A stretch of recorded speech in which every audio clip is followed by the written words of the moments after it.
তারা কিন্তু গুরুত্বপূর্ণ জায়গায় এখনো আছেন।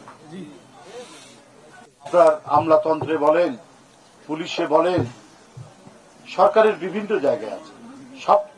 সবাই তো পরিবর্তন হয়নি, সর্বক্ষেত্রে তো পরিবর্তন হয়নি, এবং অত্যন্ত গুরুত্বপূর্ণ জায়গায় তারা রয়েছেন, ঘাপটি মেরে আছেন, এটা বলা যেতে পারে। তারা ঘাপটি মেরে আছেন। কোথায় কি নাশকতা, কোথায় কি চক্রান্ত করছেন তার কোনো ঠিক নেই। এই দেশটাকে নিয়ে যে ধরনের কচলানো হয়েছে, এ দেশের মানুষের টাকা যেভাবে আত্মসাৎ করেছে গত সরকার, এটা ভাষায় বর্ণনা করা যাবে না, কথা দিয়ে বর্ণনা করা যাবে না।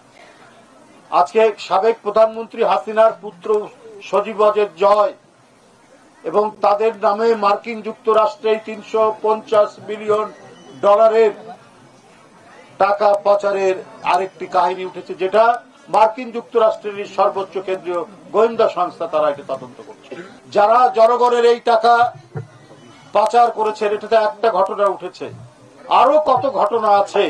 সেই ঘটনাগুলো চাপা দেওয়ার জন্যই 9 তলা ভবনের কয়েকটি মিনিস্ট্রি, এর মধ্যে যে কত করাপশন, কত দুর্নীতি, কত হাজার হাজার কোটি টাকা পাচারের যে কাহিনী ছিল, সেটা যাতে আপনার আলোর মুখ দেখতে না পারে, সেই কারণেই এই চক্রান্ত, এই ষড়যন্ত্র করা হয়েছে। সুতরাং আমাদের সামনে অনেক কাজ বাকি আছে। আমরা যদি গণতন্ত্রকে একটি স্থায়ী রূপ দেই, আমরা যদি আমাদের স্বাধীনতা সার্বভৌমত্বকে রক্ষা করতে পারি, তাহলেই এই দেশটি টিকবে, এদেশের মানুষের নাগরিক স্বাধীনতা নিশ্চিত হবে। পার্শ্ববর্তী দেশ থেকে দেখেন, গোটা পৃথিবীর সমস্ত দেশ রাষ্ট্রনায়করা তারা শেখ হাসিনার এই পতন এবং নতুন যে একটা গণতন্ত্রের সম্ভাবনার জন্য তারা এদেশের গণতন্ত্রকামী আন্দোলনরত যারা শহীদ হয়েছেন এবং যারা সংগ্রাম করেছেন, আহত হয়েছেন, প্রত্যেকের প্রতি তারা সংহতি জানিয়েছেন।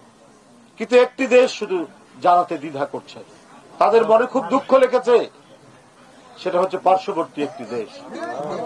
তারা শেখ হাসিনাকে আবার ফিরিয়ে আনার জন্য, তারা শেখ হাসিনাকে টিকিয়ে রাখার জন্য নানা ধরনের চক্রান্ত ষড়যন্ত্র করছে, এবং তারা বলছে যে বাংলাদেশে সংখ্যালঘু নিপীড়ন হচ্ছে, নির্যাতন হচ্ছে। মানে নতুন একটা বয়ান তৈরি করে শেখ হাসিনা যে চোর, শেখ হাসিনা যে টাকা পাচারকারী, শেখ হাসিনার দোসররা যে গোটা দেশটাকে লুটপাট করেছে, বিভিন্ন মেগা প্রজেক্টের নামে গোটা জাতিকে দুর্নীতির অতল তলে তলিয়ে দিয়েছে, এই কথাগুলো না বলে তার মতো একটি জঘন্য লুটেরাকে বাংলাদেশে আবার প্রতিষ্ঠিত করার জন্য তারা প্রচেষ্টা চালাচ্ছে। আর এই চালাতে গিয়ে আজকে নয়নরা জীবন দিচ্ছে, দেশটাকে রক্ষা করার জন্য জীবন দিচ্ছে, আগুন নিবারণের জন্য জীবন দিচ্ছে।